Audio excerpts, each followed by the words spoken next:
s'inscrire sur le YouTube channel Tito Londolé, YouTube.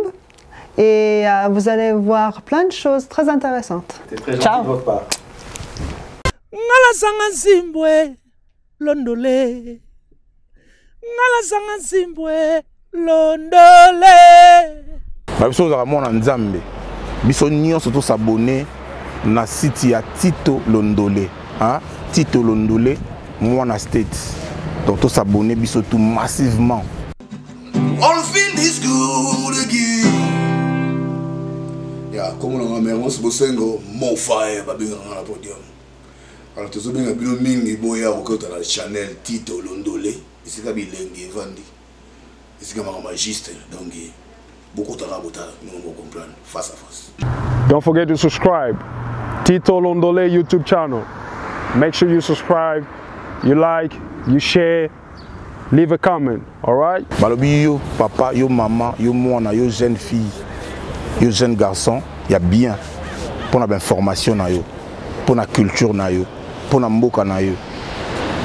Abonnez-vous na site ya Tito Londolé. Tito Londolé. Balobi bien Tito Londolé. Voilà.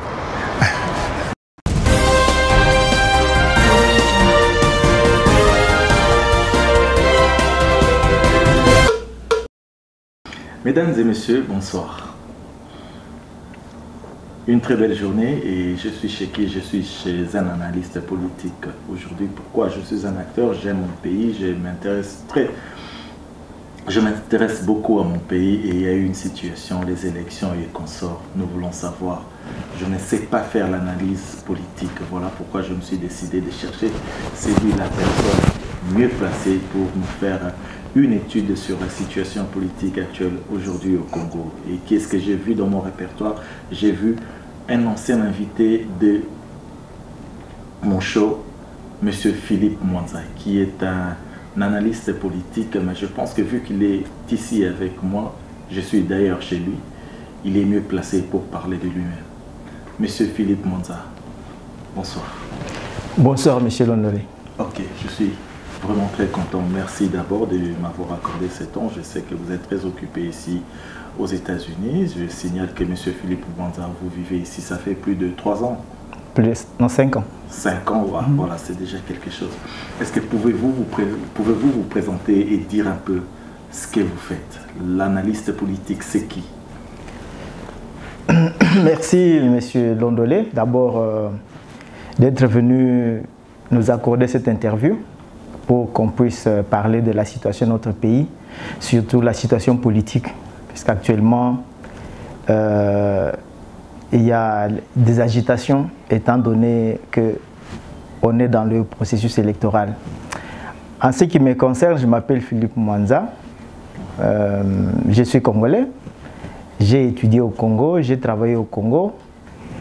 Bon, j'ai immigré ici aux États-Unis, ça fait maintenant 5 ans, avec ma famille. Et vous êtes venu quand même aujourd'hui là où je vis. Je travaille, j'étudie aussi, ici aux États-Unis. C'est en prévision toujours d'aller renforcer le travail chez nous en RDC. Et surtout votre bagage intellectuel aussi. C'est tout ça. En fait, je suis en train de renforcer. J'ai fait l'économie chez nous. Ici, je suis en train de faire les finances. Je pense que dans 2 ans, je pourrai terminer les études ici et peut-être entrevoir comment rentrer travailler au pays. Avant de passer sur l'analyse de la situation actuelle au pays, vous avez dit que vous avez fait l'économie, vous faites maintenant aussi les finances. Et comment on vous retrouve en tant qu'analyste politique? Au fait, quand j'étais au pays, j'ai travaillé d'abord dans la société civile. J'étais acteur de la société civile. J'ai travaillé dans la démobilisation et la réinsertion des enfants soldats. J'ai travaillé aussi comme consultant en démobilisation auprès de l'ambassade du Canada. Et puis j'ai travaillé dans le domaine du développement à l'ambassade du Canada. Ce qui fait que quand vous faites ce travail-là, vous avez aussi une vision sur la politique, sur le social, parce que le développement, c'est tout ensemble. C'est ainsi que je me suis intéressé à faire des analyses sur le plan politique, sur le plan social, culturel, sécuritaire surtout. Et c'est ainsi que... Ça vous a vraiment aidé à comprendre un peu ce qui se passe dans la politique. Tout à fait. En tant qu'intellectuel, vous savez au moins faire une analyse de ce qui se passe dans la politique ou les politiques des pays. Voilà. Voilà. La situation est un peu, je ne sais pas si je dois appeler ça une situation critique au niveau politique dans la République démocratique du Congo. En tant qu'analyste politique, nous sommes un peu perdus. Est-ce que pouvez-vous nous sortir de ce naufrage, seulement en nous expliquant, en nous disant quel est votre point de vue dans la situation actuelle du pays, les élections, les signatures, les annulations, opposition centrale, opposition décomposée et consorts. C'est quoi votre analyse sur ça? En fait, c'est beaucoup de choses à la fois là. Mais d'abord par rapport au processus électoral. Nous devons dire que le pays a raté les élections en 2016.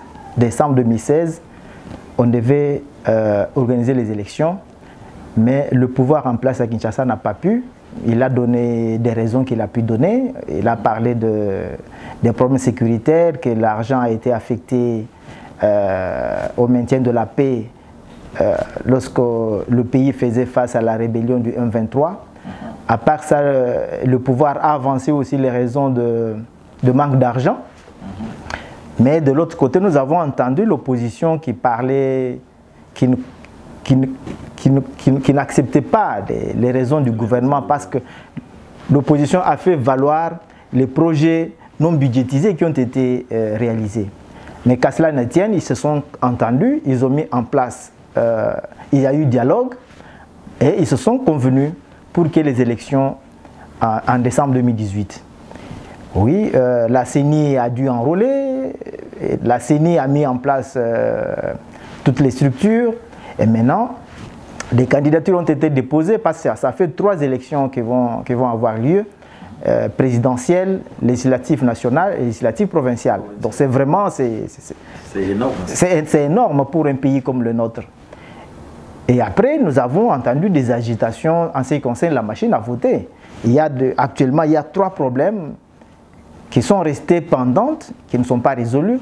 C'est le problème de la machine à voter, pour laquelle et la communauté internationale, et les organisations de la sous-région, et l'opposition, et même une grande frange de la population congolaise demande à ce qu'il y ait consensus autour de la machine à voter. Ça, c'est de 1. De 2, on parle d'environ 6 millions à 10 millions d'électeurs sans empreinte. Ça aussi, c'est un problème. Après, on parle de l'inclusivité et certains prisonniers qui n'ont pas été libérés, selon ce qui s'était entendu à l'accord de la CENCO. Et tous ces problèmes-là ne sont pas résolus. Et c'est dans ces contextes-là que le pays va maintenant aller aux élections. Alors sur le terrain, il y a des agitations et ça fait peur. On craint que le pays ne puisse basculer parce que déjà, quand on va dans un processus électoral avec des questions non résolues, donc on se prépare déjà à ce que soit pendant le scrutin, soit après le scrutin, après la proclamation, qu'il y ait des problèmes parce que les problèmes n'ont pas été résolus. Donc vous pensez que les 3 problèmes précédents que vous avez cités pourraient être un obstacle à la réalisation des élections? Donc les élections pourront avoir lieu, on n'est pas très sûr, mais les élections pourront... J'ai suivi dernièrement le président de la République, il a donné une interview à, je crois, à Colette Brackman, et il a dit que les élections vont avoir lieu. La même chose qu'il a dit d'autres. Oui, les élections vont avoir lieu. Alors nous sommes sûrs que les élections vont avoir lieu. Maintenant, c'est comme les élections ont été organisées, mais n'ont pas réuni toutes les conditions de transparence, d'inclusivité et surtout la machine à voter qu'une grande frange de la population ne veut pas. Nous pensons que cela risque de poser problème. Même pendant le scrutin, ça peut poser problème parce que si vous entendez, il y a une partie de l'opposition qui ne veut pas la machine à voter, mais qui demande aux gens d'aller voter, mais d'aller écrire sur papier et de mettre dans les urnes. Le old school style. Mais ça, c'est un problème. C'est un problème. Croyez-vous à la machine à voter? Bon, personnellement, je ne crois pas à la machine à voter. Pourquoi? Parce que, d'abord, quand vous allez dans un processus, tout le monde doit se mettre d'accord sur des innovations. Parce que c'est une innovation que le pays amène dans le processus. Alors les acteurs dans le processus doivent se mettre d'accord. Mais tous les acteurs ne sont pas d'accord. Ça c'est de un. De deux, il fallait qu'il y ait la discussion de la machine devait être en amont. Les gens devaient discuter sur l'introduction de la machine avant qu'on l'introduise. Mais on l'a déjà introduit et maintenant on est en train de discuter et c'est déjà tard. La troisième question c'est que on n'est pas trop sûr, surtout avec l'audit,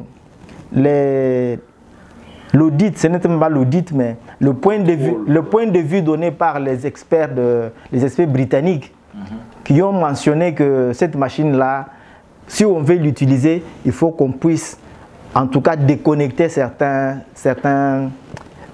comment je disais, certains paramètres tels que les ports. Ça a des ports USB. Or, quand il y a des ports USB, c'est-à-dire qu'on peut importer des éléments du dehors qu'on peut introduire. Donc la machine à voter est un risque de c'est un risque. Et vous pensez qu'il serait mieux qu'on rentre un peu sur le old school style, place là où nous utilisons les grandes enveloppes, nous écrivons comme nous avons fait l'autre fois? Au fait, lorsque j'ai entendu les gens qui faisaient le plaidoyer, qui faisaient la mobilisation contre la machine à voter, c'était pour qu'on revienne à l'ancienne méthode, au mode traditionnel, voter sur papier. Mais cela n'a pas été entendu. Alors, parce que maintenant nous sommes face à un problème. Et parce que nous devons aller à l'alternance, je pense que, parce que la machine à voter, on dit qu'il y a deux volets. Vous allez, vous choisissez, vous imprimez votre bulletin, vous le prenez, vous jetez dans l'urne. Alors maintenant, il faut travailler avec l'aspect urne.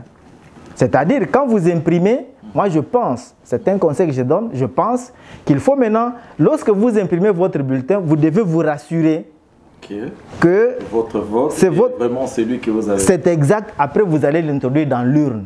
Maintenant, nous aurons deux comptages. Il y a le comptage automatique avec la machine et puis le comptage manuel qui sera fait à la fin du scrutin. Maintenant, on va comparer les deux résultats.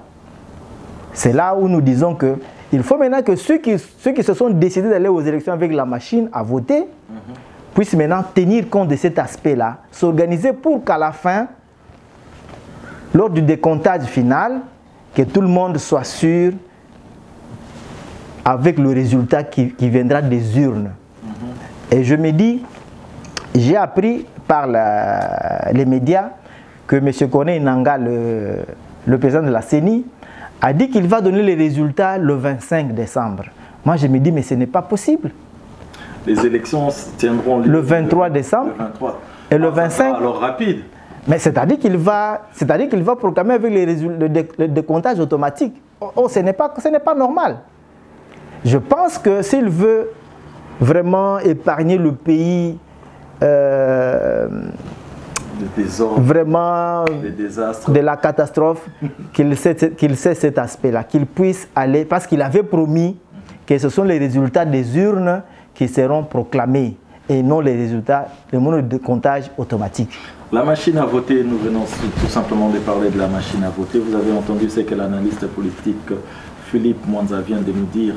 Bon, la machine à voter, c'est une des étapes qui nous amène aux élections libres et transparentes, ce que nous pensons. Mais il y a une chose avant d'atteindre les élections. Les électeurs et les élus et les candidats, je veux dire. Nous avons la majorité, nous avons l'opposition. L'opposition est représentée par beaucoup de partis politiques, entre autres l'UDPS, l'UNC de Moïse Katumbi, de Vital Kamerhe. Nous avons Moïse Katumbi, nous avons l'UDPS avec Tshisekedi et consorts, qui se sont réunis pour nous donner un candidat. Mais aujourd'hui, nous en avons 2, 3. Qu'est-ce qui se passe? Oui, vraiment, c'est la question de l'heure. Mais c'est comme s'ils sont en train de dépasser déjà ces stades-là. Il est vrai qu'il y a eu à Genève ce qu'il y a eu. L'opposition, depuis un certain temps, l'opposition militait pour avoir un seul candidat à présenter aux élections présidentielles. Comme ça, il fera face aux candidats du FCC, de la majorité présidentielle. Alors, ils se sont retrouvés à Genève. Ils ont choisi Martin Fayoulou. Mais 24 heures après, il y a 2 candidats présidents qui ont retiré leur signature. Je dois vous dire que d'emblée, lorsqu'ils ont retiré leur signature, vraiment c'était comme de la trahison.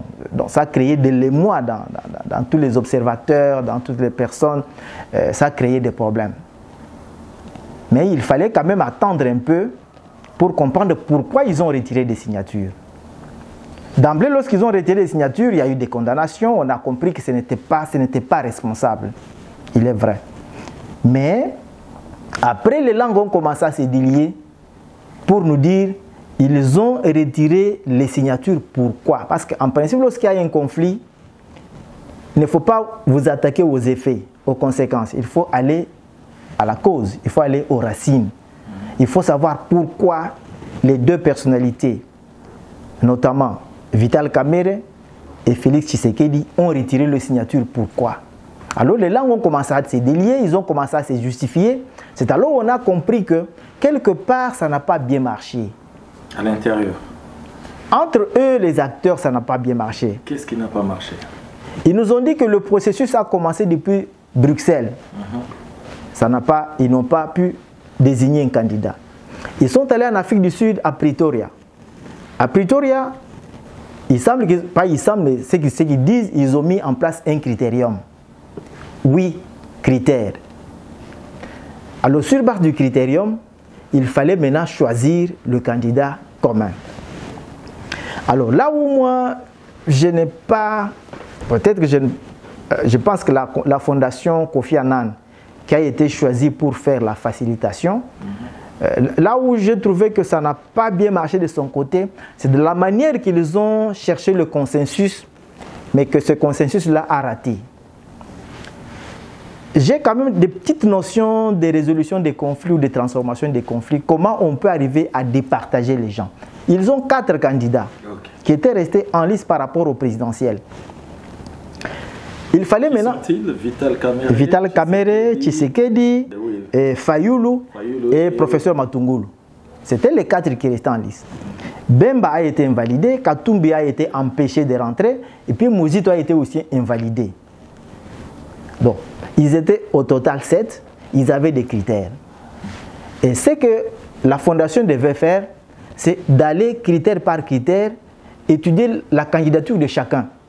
Si chacun remplissait les critères. Maintenant, c'est en fonction de cette étude-là qu'on devait, ceux qui remplissaient même 60 à 50 ou même à 60 à 70% des critères, ce sont ceux-là qui devaient être retenus pour être amenés au consensus.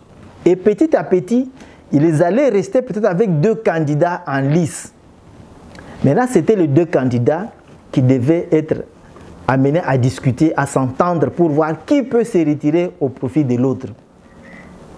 Mais la fondation, elle, a cherché à ce que les 4 trouvent le consensus, ce qui était impossible. Les 4 personnes ne pouvaient pas trouver un consensus. Alors tous les 4 étaient là. Alors on dit que ça n'a pas marché. Ils sont allés au vote. Et là, d'abord, là, c'est encore une erreur. Une erreur pourquoi? Parce que lorsqu'ils se sont retrouvés en Afrique du Sud, ils ont mis en place un critérium. Et dans le critérium, après, ils ont dit que le candidat sera choisi par consensus. C'est ce que nous apprenons par les médias. Il devait être choisi par consensus. Maintenant, il fallait que dans leur entente, là, qu'ils mentionnent quelque part que si le consensus parvenait à échouer, à ce moment-là, nous allons au vote. Et il me semble que cela n'a pas été indiqué clairement dans leur entente. Alors quand ils se sont retrouvés maintenant à Genève, ils ont fait toute la journée, toute la nuit, jusqu'à 4 heures, ça n'a pas marché. Alors, ils se sont convenus pour qu'ils aillent au vote. Mais non, ils ne peuvent pas. Il fallait que la fondation constate d'abord, qu'il constate que le consensus a échoué, qu'il fasse un PV de carence qu'il puisse renvoyer. On aurait encore à attendre. Voilà, qu'il puisse, pas quelques mois, non pas quelques mois, qu'il puisse renvoyer les candidats. Les candidats allaient se consulter avec leurs experts. À ce moment-là, et puis ils reviennent pour... Vous dites les candidats allaient se consulter avec leurs experts. Pas chaque candidat. Quand vous dites expert. Chaque candidat s'était accompagné des experts. Chacun avait deux ou trois des choses comme ça. Chacun était accompagné de 2 ou 3 experts, chaque candidat. Alors, il fallait qu'ils aillent se consulter avec leurs experts, dire non, le consensus a échoué. Maintenant, nous envisageons d'aller avec le vote. Qu'en pensez-vous? Qu'en pensez-vous? Alors, tous les experts, parce que le document qui a été préparé en Afrique du Sud, ce ne sont pas les candidats, ce sont leurs experts qui ont travaillé. Les experts allaient travailler maintenant un autre document, constater que le consensus a échoué, maintenant nous devons aller voter. Mais cela n'a pas été dans la salle. Et puis vous savez, quand vous restez toute la journée, toute la nuit, vous êtes fatigué, vous êtes épuisé. Alors ils disent non, non, faisons ces choses rapidement comme ça, allons au vote. Ils sont allés au vote et après le vote, c'est Martin Fayulu qui a été désigné. Et là encore, quand on raconte comment le vote s'est passé, ça pose encore un problème. Mais M. Philippe Mwanza, je vous en prie. Parce que nous avions beaucoup attendu un candidat commun. Parce que le candidat commun, c'est quelque chose de très bien pour la République démocratique du Congo qui, dans sa majorité, veut un nouveau régime. Et ce nouveau régime ne peut venir que de l'opposition. Peut-être, oui, ok, de nouveaux régimes. Oui, oui. Nous avons l'opportunité d'avoir un candidat de l'opposition. Décider, tout ce que vous dites, je comprends. Mais personne d'entre nous était là. Nous avons vu que l'opposition a sorti un candidat inattendu. Je ne sais pas, en tout cas, moi-même, je n'attendais même pas à voir M. Martin Fayulu. Mais il est là. Pourquoi ne pas aller avec lui et voir les autres problèmes après? Parce que bouger de là où nous sommes et arriver à là où nous allons avec Martin Fayulu, c'est déjà un nouveau régime. Pourquoi d'abord ne pas rester là et puis voir les restes après? Cette division-là, ne pensez-vous pas que c'est une faiblesse, ou weakness, je veux dire faiblesse, du côté de l'opposition? Parce que quand on va partager tous ces électeurs, automatiquement les votes vont être réduits. Et de l'autre côté de la majorité, ils auront toujours ce niveau haut par rapport à l'opposition. Merci pour cette question. Mais je dois vous dire que moi, ce que j'ai fait, c'est je suis en train d'analyser face à ce qui s'est passé à Genève. Je me suis dit qu'on doit aller aux causes pour chercher à comprendre pourquoi les autres ont retiré leur signature. Quand vous êtes dans un processus de résolution d'un conflit, disons que c'était des protagonistes, il fallait qu'on trouve un candidat commun. Et chacun des 4 attendait être désigné un candidat. Mais il y a eu un critérium. Mais un critérium qui n'a pas été suivi. Ça, c'est d'abord un défaut, une erreur. De deux, dans la votation, il semble qu'il y a eu aussi des choses qui n'ont pas manifesté une certaine confiance entre les candidats. Maintenant, le comportement des candidats qui ont été, qui se sont sentis frustrés, quel a été, comment ils se sont comportés, comment ils ont réagi face à cette frustration? Ils ont retiré leur signature. Ils ont retiré leur signature. Après, on a appris qu'ils sont allés former un autre accord. Maintenant, lorsque nous faisons l'analyse, vous me dites, est-ce qu'on ne peut pas aller avec le candidat qui a été désigné? Maintenant, cela, ça dépend des personnes au conflit, des partis au conflit. Il y en a 2 qui sont déjà retirés. Et pour eux, ils donnent des raisons. Et je pense que ces raisons, nous devons les prendre en compte. Prendre aussi en compte les raisons qui sont données par l'autre parti. Maintenant, il y a 2 partis. Il y a la Mouka et puis il y a Cash. Maintenant, il faut qu'on puisse comprendre, est-ce que nous pouvons nous décider d'aller avec le candidat de la Mouka, étant donné les causes, étant donné ce qui s'est passé. Bon, moi je me dis, il y a une partie qui est allée à Nairobi, il y a une partie de Genève, Maintenant, nous pouvons maintenant envisager la possibilité de réunir les deux candidats. Je crois que c'est la seule possibilité qui reste maintenant, c'est les deux candidats de l'opposition, c'est-à-dire le candidat Lamouka et le candidat Cash, qu'ils puissent se rencontrer pour discuter et voir qui peut se désister au profit de l'autre, pour que l'opposition puisse avoir un seul... Voilà. Pour savoir qui peut se désister en faveur de l'autre si on veut que l'opposition puisse avoir un seul candidat. Voilà, ça c'est vraiment un analyste politique. Je pouvais tout imaginer sauf ça. Espérons qu'ils pourront vraiment s'entendre et arriver à un point commun de décision comme ça qui pourra aussi aider. Mais je sais que ça ne sera pas facile. Ça ne sera pas facile. Je me dis, parce que, au fait, je ne sais pas si ça sera facile. Parce qu'il y a déjà le genre de Cash. C'est vraiment une très bonne idée. C'est une bonne idée. Et je pense que ça se parle déjà, si vous lisez les médias, ça se parle déjà. Je pense que, comme les gens de Cash disent qu'ils sont ouverts, mais quand ils disent qu'ils sont ouverts, c'est pour que les autres viennent chez eux. Les gens de la Mouka, j'ai entendu le président Moïse Katumbi disant qu'il faut que les autres reviennent à la raison. C'est un problème. Et j'ai entendu Kamere dire sur TV5, Moïse Katumbi, c'est un ami à moi. Voilà. C'est très loin. Voilà. Donc, voilà. Espérons qu'ils vont get together et puis nous emmener quelque chose voilà. au niveau de l'opposition. Si voilà. Ça continue à créer une faiblesse au niveau de l'opposition, ce qui n'est pas bien. Mais s'ils n'arrivent pas à se mettre d'accord, il y a un problème, il y a un autre fait peut-être qu'il faut signaler, c'est les deux candidats ne pourront pas peut-être se mettre d'accord parce qu'il y a déjà le candidat Cash lui dit qu'avec ou sans la machine à voter, il va aux élections. Le candidat Lamouka, avec la machine à voter, selon les accords de Genève, le candidat Lamouka, c'est un porte-parole pour travailler pour le retrait de la machine, travailler pour l'inclusivité du processus. Or, au jour d'aujourd'hui, on ne peut plus parler de l'inclusivité parce que... Au lieu de dire candidat Cash, candidat Lamouka, pourquoi ne pas seulement dire leur nom directement? Bon, moi, je veux seulement parler au niveau des structures. Je ne veux pas voir les individus. Je disais, le candidat Cash, lui a dit avec ou sans la machine, il va aux élections. Et cette position-là, c'est Félix Tshisekedi. Pour lui, cette position-là, il l'a même avant qu'on désigne le candidat commun. Il y a eu même la marche à Kinshasa.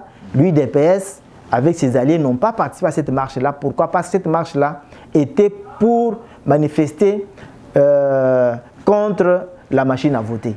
Or, lui, DPS avait déjà pris la mesure d'aller aux élections avec ou sans la machine à voter.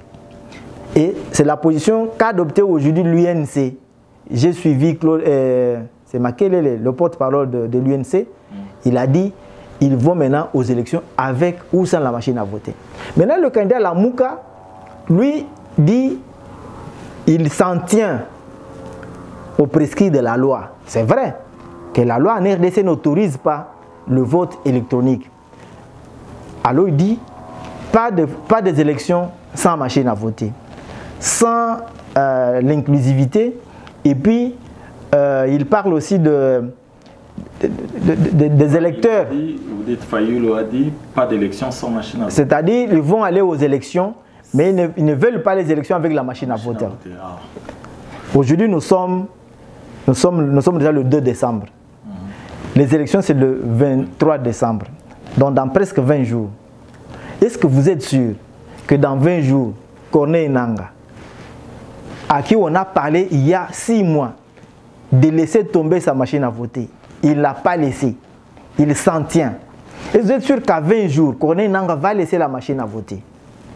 Et s'il va laisser la machine à voter, disons que les élections, ce n'est plus pour le 23.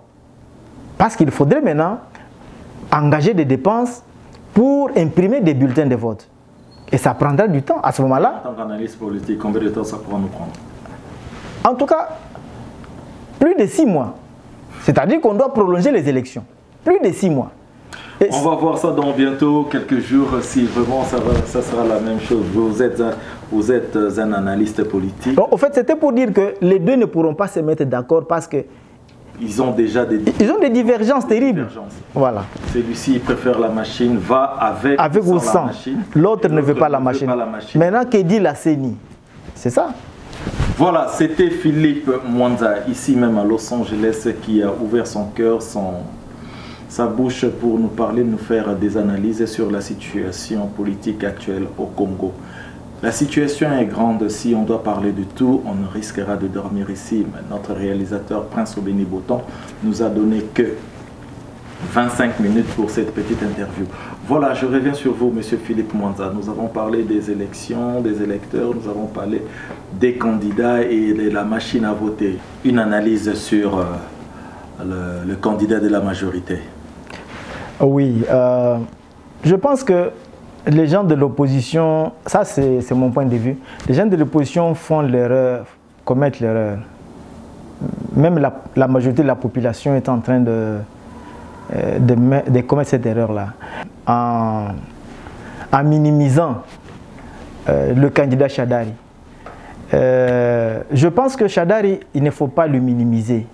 Il ne faut même pas minimiser son camp. Il faut tenir compte de tout ce qu'il y a autour de lui. Shadari est du PPRD. Le PPRD, c'est le parti présidentiel au pouvoir, le plus grand parti du pouvoir. Et Shadari est entouré de toutes les personnalités de la majorité. Et ces gens-là, ils ont mis suffisamment de moyens. Shadari a tous les moyens de l'État. Il a le personnel de l'État. Il est accompagné des ministres, des gouverneurs, des provinces, il est accompagné des administrateurs des provinces, il est accompagné donc c'est toute une machine, le FCC qui accompagne Shadari. C'est-à-dire ils ont tous les moyens. Donc pour eux, tous les moyens, permettez-moi le terme, sont bons pour eux pour qu'ils arrivent à conserver le pouvoir. Alors l'opposition devait tenir compte de tout cela. Au lieu de dire non, c'est un Dakar là, il ne pèse pas. Non, le PPRD a des gens. Toutes ces personnalités-là ont des gens. Au-delà de toutes ces personnes-là, ils ont la possibilité, la machine à voter. Pourquoi on ne veut pas la machine à voter? On pense que la machine à voter, il risque de donner la victoire à Shadari. Il faut tenir compte de tous ces aspects-là. Mais sinon, Shadari, c'est un bon candidat. Il n'y a pas de mauvais candidat, c'est un bon candidat. Il est appuyé, il a étudié, il a travaillé. C'est depuis l'entrée de l'AFDEL.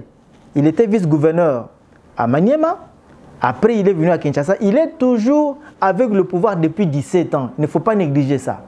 Donc c'est quelqu'un qui se connaît. Non, il se connaît, il a du poids, même si on ne veut pas reconnaître ça, même moi je lui dis, lorsque j'analyse, j'ai dit il ne faut pas négliger un protagoniste, une partie au conflit. Même si par moment nous avons des vidéos qui montrent que les gens ne veulent pas de lui, on est en train de forcer les gens de l'administration publique. Dernièrement, nous avons vu une vidéo où on forçait les enfants dans une école pour aller à la manifestation de Shadari. Mais c'est-à-dire que Shadari vient avec tous les moyens, bons ou mauvais. Alors il faudrait que l'opposition les prenne au sérieux. Qu'on prenne cela au sérieux. Il ne faut pas négliger cela. Parce que le dernier jour, le jour du scrutin, on risque de voir pire. On a vu, je crois, dans un pays africain où on a vu des soldats qui fouillaient avec des urnes. Ouais. En Afrique. Mais si, en Afrique, tout est possible. Alors il faut que l'opposition tienne compte de ces aspects-là. Un seul aspect positif que j'ai vu, les gens de l'opposition en train de préparer les observateurs, les témoins. Ça, c'est un bon aspect. Alors il faut que l'opposition, s'il veut vraiment qu'à ces élections, qu'ils ne puissent pas vraiment échouer, qu'ils se préparent avec des témoins, avec des observateurs, pour qu'à la fin, lorsqu'il y aura le décomptage, qu'ils puissent avoir des PV. Mais si Shadari a gagné normalement, il faut que l'opposition l'accepte. Et si l'opposition a gagné, que la majorité aussi l'accepte. Il faut éviter le pays, il faut éviter le chaos au pays. Déjà que nous sommes dans le chaos, si encore en ajouter, ça sera vraiment triste. C'était M. Philippe Mwanza, analyste politique vivant ici à Los Angeles, qui nous a donné son temps, son précieux temps, pour nous faire de petites analyses concernant la situation actuelle au pays. Nous vous en disons merci beaucoup. Nous vous signalons aussi, à part le YouTube Tito Londolé, où nous vous invitons même de vous abonner davantage, que vous verrez cette vidéo, mais aussi sur CNC d'Eric Yombo, et partout ailleurs, c'est Mokasomo, et je vous demande vraiment de suivre ça, et surtout aussi la vidéo pourra être distribuée aussi par le président de la communauté congolaise ici à la Californie du Sud, M. Martin Lutumbwe, pour vous donner la possibilité de voir ceci. Nous vous disons merci, merci beaucoup d'avoir suivi. Bombastic était avec nous et qui a supporté aussi ce que nous avons fait aujourd'hui. Merci à Prince Béni Boton pour la réalisation, et c'est là que je vous dirai merci, tout en remerciant aussi Cédric Tanga pour les efforts fournis, Eric Bongambo, Jolo Banga, Monsieur Kinlove. Merci à l'alimentation ici à Los Angeles. Nous disons Chantal Mapanda, 2 Spoon 243. Cédric Tanga, merci de nous toujours supporter. Eric Bongambo, Monsieur Philippe Mwanza, n'oubliez pas de dire merci. Merci beaucoup, merci mon ami. Des Anges Mwanza qui m'a servi un très bon thé. Merci beaucoup, merci d'être venu. Vraiment, je suis très content pour ce moment que nous avons passé ensemble. Merci. Vraiment, nous pensons que ce qu'on a dit, ça pourra aider. Ça va vraiment aider. Déjà que ça m'a aidé, je parie que ça va aider aussi beaucoup de gens. Merci beaucoup. Vraiment, je vais inviter tous ceux qui nous connaissent, tous ceux de nos amis, en commençant par mon épouse ici sur place, les amis au pays, Evelyne Mbata, Clovis Kada. Je vais inviter Mariam à France, je vais inviter Brigitte Bambi en Allemagne. Tous les amis qui nous connaissent, qu'ils puissent s'abonner pour suivre ces vidéos. Et sur place, les amis, sur Tito Londolé YouTube, vous tapez Tito Londolé YouTube et vous vous abonnez. Comme ça, vous allez suivre beaucoup de choses qui se passent sur ce lien. En tout cas, merci beaucoup.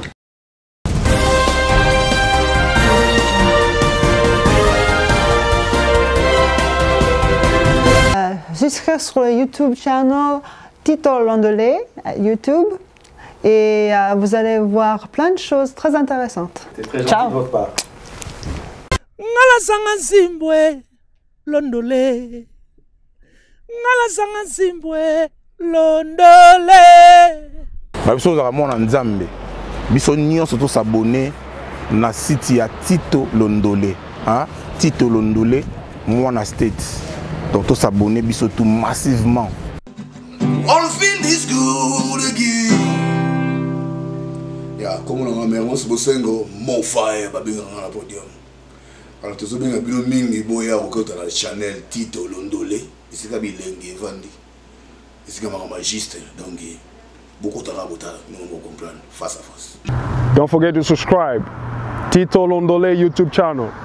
Make sure you subscribe, you like, you share, leave a comment, alright? Balobi yo papa, yo maman, yo mwana, yo jeune fille, yo jeune garçon, il y a bien pour la formation na yo, pour la culture na yo, pour la mboka na yo. Abonnez-vous na site ya Tito Londolé. Tito Londolé. Balobi bien Tito Londolé. Voilà.